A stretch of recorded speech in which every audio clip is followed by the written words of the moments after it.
Hello, it's just me, Liz, today from the Expressive Stitch Collective, and I am actually here to, Haley doesn't know this, but I am kind of gonna toot Haley's horn because, you know, we never toot our own horn. Sometimes it takes a good friend slash creative partner to toot our horn for us.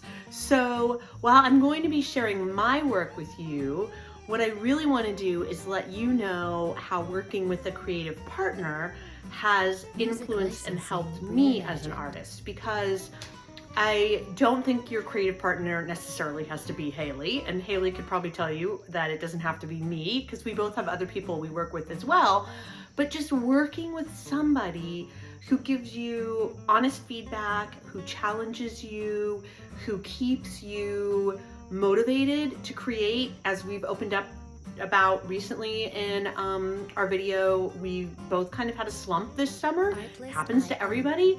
So I just want to share with you a little bit of what I've been doing. You're going to see a few older things too, but I also just want to use those to illustrate in the way that I have kind of adapted and taken on some of the advice and criticism. And when I say criticism, I don't mean it in a negative way. I mean the critiques I have been given by a fellow artist have really helped me, to grow, have helped me to open things like my color palette, how I think about light, how I think about space, and all of those things in my work. So here we go.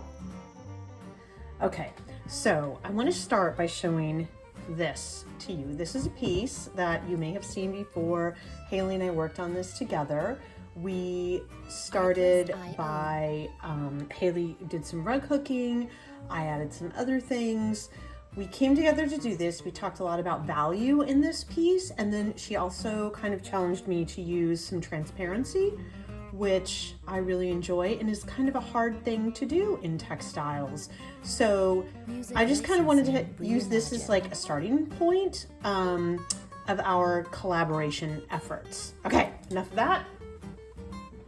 Let's move on. This is, if you remember, one of our thrift challenge pieces.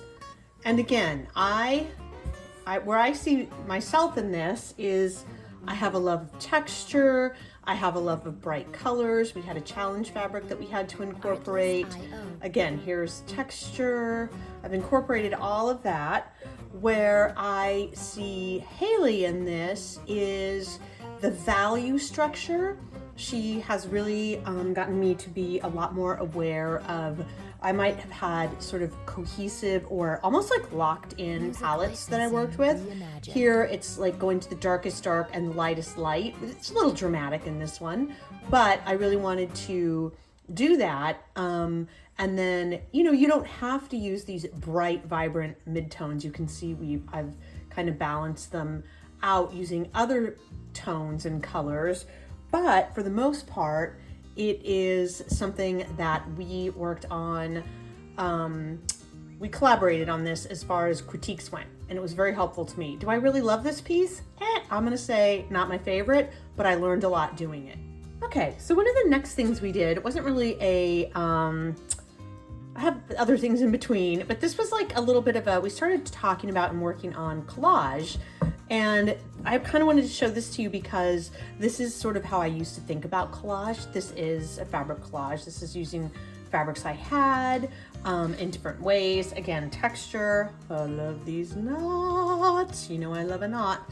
And I am using this as sort of something I did in the way I would have done collage always in my life, in my personal sort of creative practice, in even art classes where I've done collage. This is kind of where I feel like I was.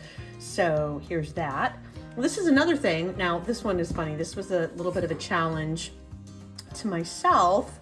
I was actually driving in a car on the way to Brooklyn and going over bridges, going over everything. That's like, how much hand stitching can you do when you are in a moving vehicle that is like, it feels like you're in a horse and carriage or something. It was so bumpy. Anyway, what I noticed about this is I probably never would have added this dark value structure before. But having feedback on other pieces, even though it's so just really locked in, you know, I stole this diamond shape from the pre-existing fabric and copied it here and there. I just wanted to, you know, kind of use that to add some cohesion, because you see this shape again here, but it is the opposite. It's super light. This is super dark. This is closed. This is open. You see it again here. That's the kind of stuff I like to do. I like to play with that. You have this floral shape here. These are the round shapes here, you know, things like that. So, but this is, again, kind of a collage, but quite repetitive motifs. Like I said, things that I've always done in the past, I relied on for this piece. Okay, so I'm gonna put those aside. Now let's go to, I did a little, the first half of an abstract class that Haley did as a class for her rug hookers. And we moved into, I challenged myself to work with a different palette. You can see these started out as watercolor paintings, and then we collaged on, and we used tissue paper for the collage, which I don't know why I haven't been using tissue paper. I think it's kind of the normal thing to do when you collage, but this brought this translucency that I mentioned in the first piece we collaborated on too. I was able to bring into these. And these are what I would call thumbnails. You know, they're just little experiments. Some of them are more successful than others. But I actually really like these. And again, a little bit of a different palette for me, more intense darks and lights. So we have that. These were from the same class. Now this is feeling a little bit more maybe where I would live normally. There are darks and lights, but there are a lot of mid-tones, a lot. And again, I'm not a purple person. I wanted to make myself use purple. Here we have, these are not finished yet. This is sort of letting you see a work in progress. Again, these I feel like, while we do have darks and we have this light coming through from the background that I really like, it adds depth to the piece. We've talked about that before. I think that these have a ways to go still, but I could totally see with this kind of texture, this moving into maybe a quilt or an embroidery or even a punch needle or rug hooking.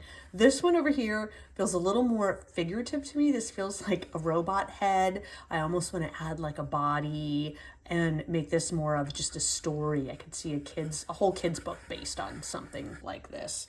I don't know, like A Snowy Day meets The Iron Giant. Who knows? Anything's possible. Okay, these are some more unfinished. So you'll see these going again, playing with the palette, playing with translucency. This is watercolor and gouache. This is, I believe, just gouache. We have this from Haley's class as well, unfinished. This big dark with the translucency. We have these little doodads that we might see these in another video. I think we did a critique with these. But again, this one is sort of like that Iron Giant one, a little more figurative. Maybe you see an elephant, maybe you see a lion, maybe you see some kind of crown. I see some sort of like weird dysmorphic Union Jack. This one's very floral.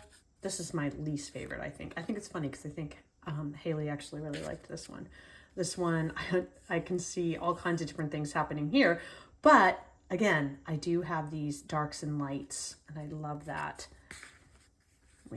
This is just some, it was like wrapping paper from Japanese cookies that a friend of mine gave me.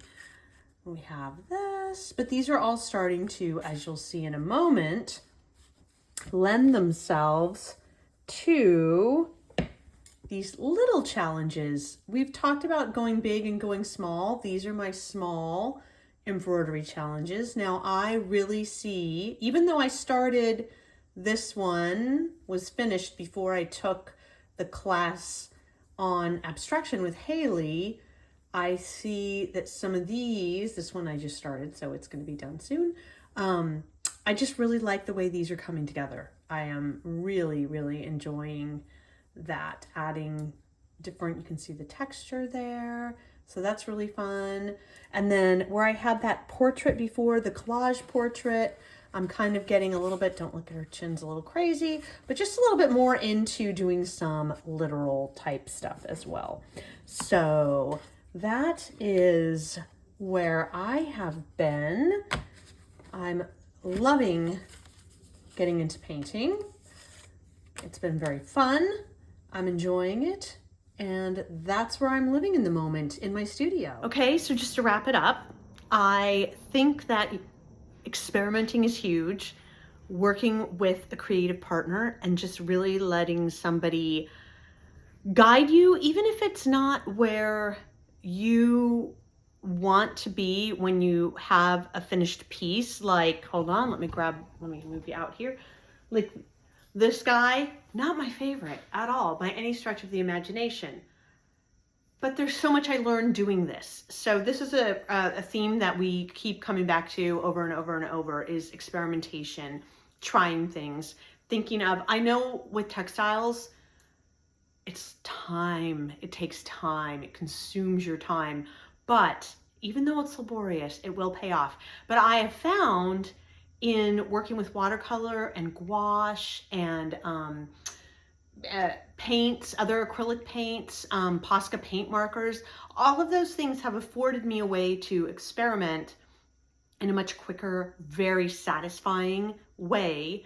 And while I'm not making literal interpretations of those abstract designs in my stitching, they're definitely informing what I'm doing. And I have Haley to thank for that. So thank you, Haley. And I hope you all join us. The next video, we'll be back together and we look forward to seeing you.